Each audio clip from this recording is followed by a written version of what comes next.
Good morning, lecturers and dear audience. Today, with Anti-Fragments, we'll be talking about fracking in Zambia in the Luapula province. Our group is comprised of Mr. Ali Reza, Mr. Amor, Mr. Dedakala Collins, and myself, Alexandre Cohen. During our presentation, we will mainly talk about what fracking is, how it affects the environment, and how it affects the way employees and people are in Zambia. We'll also be talking about how fracking companies are corrupted and capitalized, and also, most importantly, we'll be talking about the sustainable ways and eco-friendly ways to produce energy to prevent companies from doing fracking. My friend Ali will be mainly talking about what fracking is and what fracking does to what fracking leads to water contamination and air pollution. Amor will be talking about the locals and employees on the fracking side, how it affects them, and Nedakala will talk about the corruption led by the fracking companies. And finally, but not least, I will talk about the sustainable ways and eco-friendly ways to produce energy for Zambia. With all that being said, I will give a speech to Mr. Ali.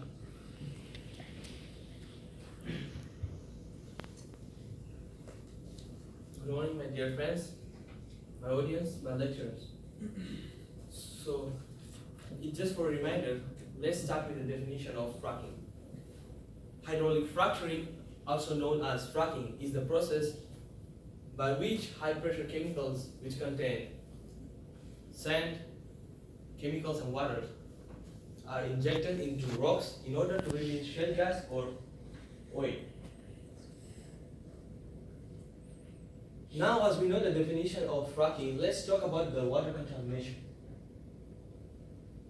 First, according to the DEP, the Department of Environmental Protection, fracking requires more than 600 chemicals.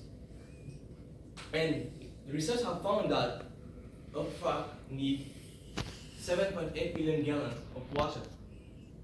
Just for your knowledge, I will tell you that the population of Zambia is using 10 gallons of water per week. So imagine how large quantity is this water being wasting in fracking. Now, as you know all about fracking, let me explain you how this water contamination is being happening. First, the process of fracking is the construction of the well, by which the chemicals are injected. So the water contamination comes from underground leakage. How does it happen? First, during the process, they inject the chemicals, then they remove it. So when they are extracting back the chemicals, it may happen that the well cracked. So near that, there is the underground water sources. So these chemicals enter in this water and pollute the water. But there is a second way, that during the extraction of the shale gas, the gas may enter in this water, again contaminate this water. And now, for your reminder again, we are concerned. We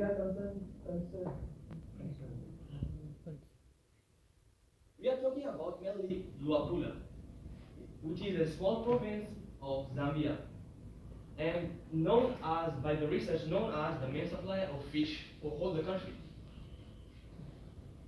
Now, what will happen to the fish living in the water if the water is contaminated? The answer is simple. All fish are going to be scarce. That no fish. That means the economy of Luapula is going to be drastically decreased. No economy. In other hand, people who are going to drink this water, this contaminated water, are going to suffer with such diseases like skin cancer, or even worse, ending by death. Which means every day the hospitality is going to increase and increase. Who is going to pay all these hospitalities? if the economy of this province is going to crash. So now let me tell you that how do we know that the water is contaminated by such chemicals, sulfuric acid, hydraulic acid, or benzene. Open your tap water, put a little up flame, and you will see the water burning. Therefore, we can conclude that the water contains methane, which is known as one of the harmful chemicals.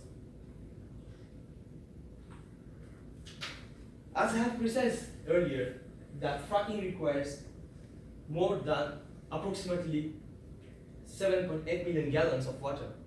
So how do you think that this water will come to that place, that well site? Obviously, we will need transport. So first pollution comes from the trucks, transportation, the carbon dioxide, which is the normal pollution affecting our world actually, but it is still a pollution. The second one is during the process of the extraction of shale gas, there is 3% of gas leak during the extraction. This gas is known as methane. Methane, according to the research, is more polluting than carbon dioxide. Let me give you an example to clarify.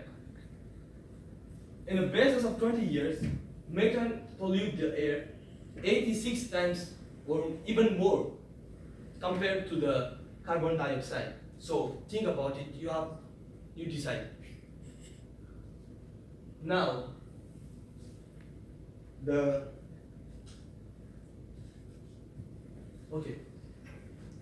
Now again, the hospitality is going to increase and increase.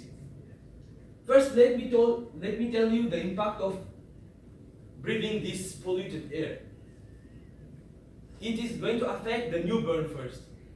The newborn will have less weight problem. The mother who are pregnant are going to have breast cancer.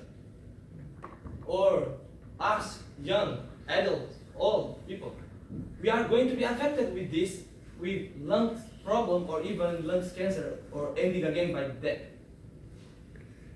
Who is going to be responsible for all these things? Now this pollution, the air is moving all around the world. That means this pollution is not going to stay in Luapula, especially, but all Zambia is going to be polluted by this air, and not directly in 1, 2 years, 10 years, but after a few decades, all this planet is going to be polluted, and this may lead to the global warming again. So we have to decide it. Now I will let my next colleague Amar to continue. Okay, so